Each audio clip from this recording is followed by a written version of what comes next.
$500,000. In Nashville right now, that's not the budget it was 3 years ago. Redfin has the citywide median sale price at $480,000 for the 3 months ending in June 2026. So $500,000 puts you right at average, not above it. I'm going to show you 4 neighborhoods and exactly what that number buys in each one, including the one where it doesn't buy you a house at all, it buys you a townhome.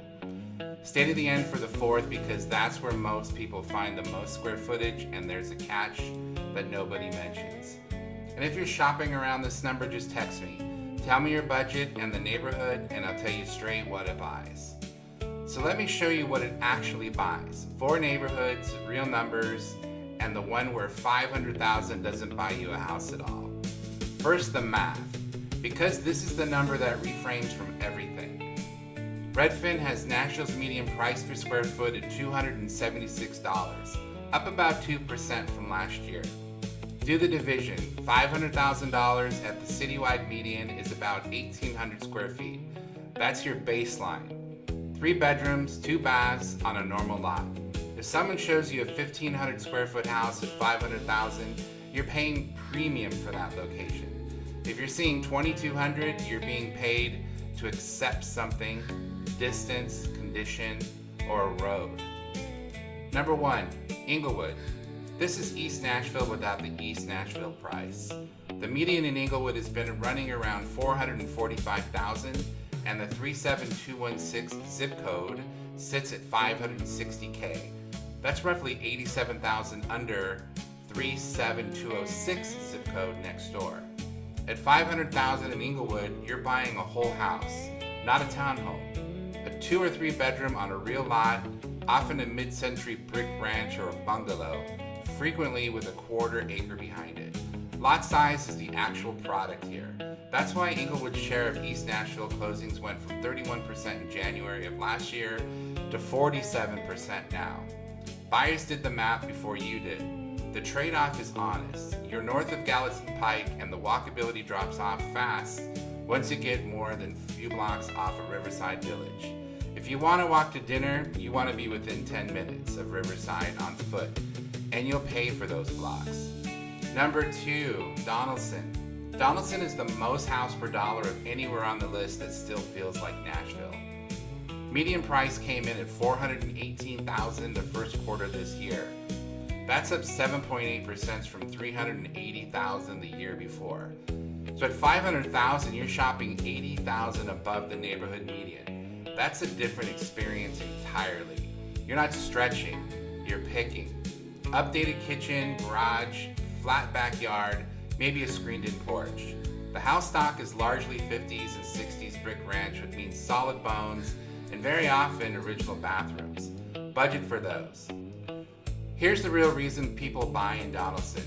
You're about 10 minutes from B&A Airport and 15 to 20 minutes to downtown outside of rush hour. If either of you travels for work, that airport proximity is worth actual money every single week.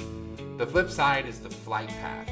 Before you write an offer, stand in the backyard for 20 minutes on a weekday afternoon and listen. Some streets you never notice it. Some streets you notice it a lot. Number 3, The Nations. This is the one where $500,000 changes what you're shopping for. Active listing prices in The Nations were running around $590,000 as of February, and some sources put the median well north of that. So at $500,000 in The Nations, you're not buying a detached house on a lot.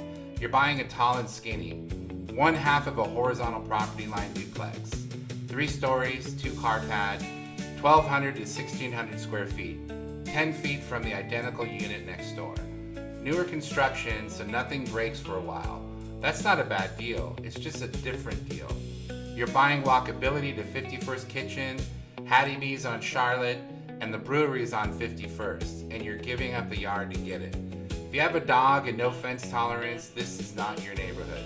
If you want to walk to a beer on a Thursday, it might be the only one on the list that does that at your number. Number 4, Madison. Madison sold at a median of $365,000 this July. That's your most square footage of anything else here by a wide margin. At $500,000 in Madison, you're at the top of the market.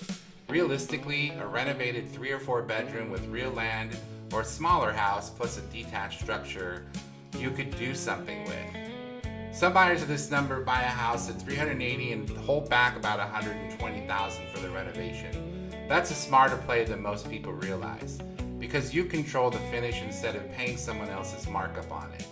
The trade-off is time and appreciation.